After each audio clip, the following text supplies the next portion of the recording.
There's 6 games in the Sports Direct Premiership this weekend. 2 on Friday, 4 on Saturday. Let's start on Friday night. Glentoran are going to the Coleraine Showgrounds. It's a massive game, David. Both teams have made fantastic starts to the new season. This is a mouth-watering game, Keith. I was at the Oval on Friday night working at the Glentoran Linfield game. What a fantastic game of football that evening. I've got to say, on the night, Glentoran started maybe a little bit ropey and then grew into the game. Heels of the hunt. For me, a draw was a fair result after a fantastic spectacle. Coleraine mightily impressive down at Portadown, and albeit Portadown hit the woodwork on a couple of occasions, when you look back and see the goals, Keith, they were absolutely excellent. So I'm really looking forward to this on Friday night.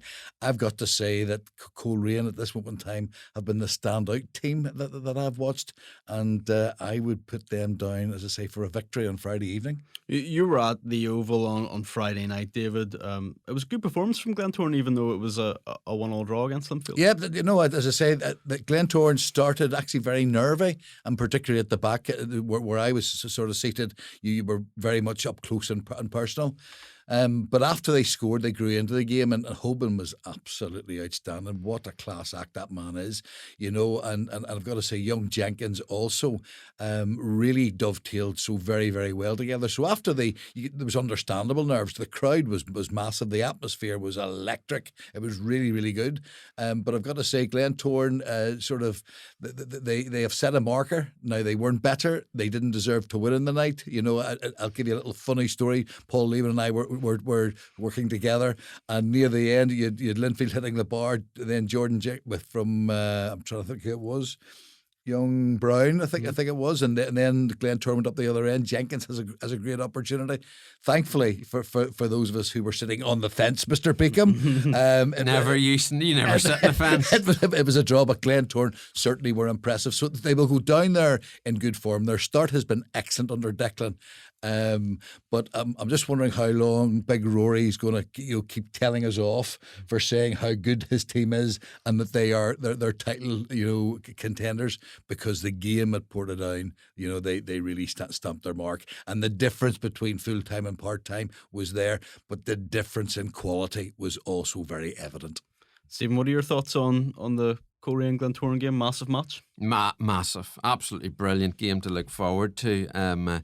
We're kind of all waiting to see if the Glentoran side will mess up, as they have done for so long. And they certainly produced what I thought was a very committed and at times quality performance against Linfield. But Coleraine, they've been playing some superb football, scoring lots of goals. I think the Joel Cooper effect is taking shape. It's not just the fact that he is such a fantastic player and the top player in the league. It's the confidence that having a player like that brings to the dressing room. Whenever you bring in the top gun, well, the other sharpshooters, they're ready to fire. And I think this will be a fascinating match. I think Coleraine will edge it, but if Glentoran can get out of dodge with a draw, they'll be very happy. I said all along, that Glentoran have got these testing matches coming up. I wouldn't say they passed the Linfield test with flying colours, but they certainly didn't fail it. And now they can look forward to Coleraine. After that, they've got Larne. But it's also a test for Coleraine, because they have played some teams who are going to be in the bottom 6 in recent times. So let's see how they do against the league leaders. On a quick note, Stephen, I sensed a different feeling around the Oval on Friday night, and I think that is very much down to Declan Devine. He talked about changing the perception of players coming into the club, and there was just a different feel about it. I don't know exactly what it is, but it felt different, and there was a doggedness, and there was a desire, and there was a togetherness with the players, and certainly I've got to say, it wouldn't surprise me. While I do think that Coleraine, just in the form that they're in, will win, it wouldn't surprise me if Glentoran went down there, got a draw. It wouldn't surprise me if Glentoran beat them, to tell you the truth. Such is the quality, but certainly there's been a step up, I feel, in the Glentoran performance thus far.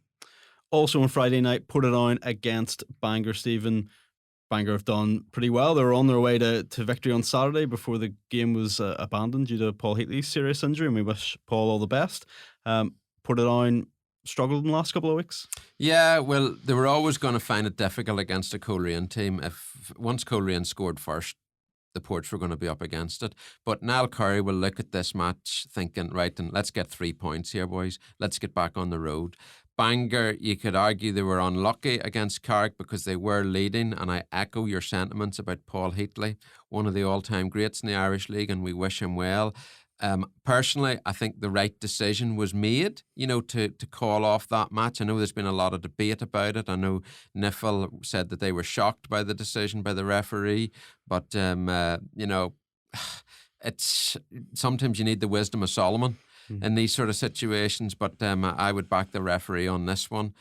But Stephen, can I just ask, how do you need the wisdom of Solomon when someone's out for 30 minutes and you're waiting for an ambulance to come? Yeah, well, the thing is, what I would say is Bangor obviously wanted the game to continue. Yes. John Douglas had said that in his post-match interview, and obviously NIFL thought that the game could continue as well. I'm glad that, common sense prevailed and the match didn't continue, because more than anything, Paul Heatley's health and also the health and well-being mentally of his teammates and those who watched the incident was more important than any scoreline, in my opinion.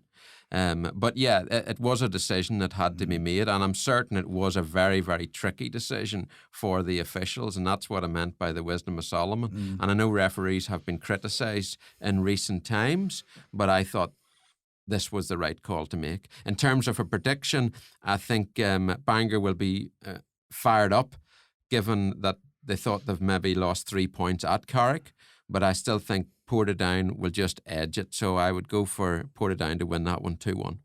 Moving on to Saturday's games, David, Linfield against Glenavon. Glenavon obviously on a really poor run of form. That's an understatement. But Linfield on Tuesday night, poor performance against Ballymena, went down 1-0. Linfield have to expect to bounce back here. Well, let me start with Glenavon. And, I really feel for Paddy McLaughlin, because they went down to Larne on Saturday. No one gave them a pup's chance. I thought Larne would blow them right away. That was not the case. Young Carney, the Glenavon goalkeeper, makes a wonder save from a penalty by Mark Randall. And you're thinking, surely, Glenavon are going to get something out of the day. And then in the last couple of minutes, Big Ridley scored from a Sean, Graham corner. And Glenavon are doomed again to defeat. So and going into the game, you sort of think, gee whiz, now they're coming up against Linfield. And the one thing about Linfield is that last year and right throughout their history, they always respond to defeat. Now, again, I was working at the game last night. I've got to say that there wasn't a lack of effort. There wasn't it wasn't a poor attitude. Application was good. Really, on the night, Ballymena were outstanding defensively. They were really, really good. And it's a simple fact. Keith, Linfield just weren't able to break down a resolute Ballymena United, defence. They threw everything at them. So, but here's the baseline. David will not be pleased. He will feel that his players should have produced more in terms of creativity, that they should have created more clear-cut chances. So he will be reminding them and saying, listen, that's fine. There's going to be little setbacks. Let's remember what we did last year, and we've got to go out and respond well. So unfortunately for Glenavon, they're next in line, and I expect a Linfield victory. Davey, can I say about Linfield? Last night they could have played for 190 minutes, let alone 90. They wouldn't have scored. No, that's fair. They were incredibly disappointing in the final third of the pitch for me. Incredibly disappointing. They're chasing the game. They couldn't cross for toffee. They couldn't pass water at times. And any chances that they did get, half chances, they spooned them over the bar or off target. I would fully expect a response from Linfield. And I feel sorry for Glenavon that they're going to get it, but Linfield were terrible, I thought, against Ballymena in terms of going forward when they had so much possession and they just didn't do enough with it. Larne versus Carrick on Saturday. Stephen, Larne with an impressive 4-0 win against Crusaders on Tuesday night. Yeah, Larne have gone under the radar But you've got to give credit to Gary Haverin and his players for performing so well in recent weeks, given all that's happened at the club. I expect them to continue to perform well and get a reasonably comfortable win against Carrick. David, it was Crusaders who were on the wrong end of that result on Tuesday night, losing 4-0 to Larne. They're up against a team in Ballymena United who are coming into it off a massive high. Obviously, you were at that game. Can Crusaders bounce back against Ballymena? I didn't see last week's result against Dungannon coming when Crusaders won 3-0. I honestly thought Dungannon would be too strong. Not the case. So very well done to Crusaders then. The game against Larne, they were pretty much blown away, although they did contribute to their own downfall with particularly the first goal where they dilly-dallied. But Ballymena United started the season fantastically well. Larne beaten, which was tough enough. Glentoran was the one game that they felt they probably didn't reach anywhere near their heights. They then have Cliftonville.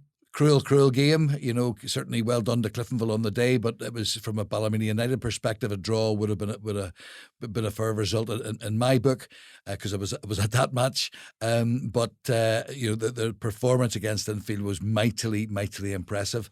The big danger for Ballymena going in, it will be complacency, in that having reached the height of beating Linfield, and they dropped those standards. As Linfield manager, I always used to look at teams after maybe they'd beaten Linfield and look at how they performed the following week. So that will be a big test, massive test, but I'm still going very much on the basis that Ballymena United will be victorious on Saturday. And finally, Stephen, Dungannon Swifts are at home to Cliftonville. Yeah, Cliftonville obviously had a brilliant result against Ballymena. All the stuff off the pitch is still haunting that football club at the moment. I don't know how it's going to end up, Keith. I think someone's going to end up leaving the football club. Who that will be, time will tell. But I hope they get it sorted out. As for going to Dungannon, of course, beat them in the Irish Cup final. And maybe that will give them the good memories to go on and earn a victory this time. What I will guarantee is, though, the match won't go to penalties. Thanks for watching BelTel Football. If you'd like to learn more about all things Irish League, don't forget to subscribe to the Belfast Telegraph YouTube channel.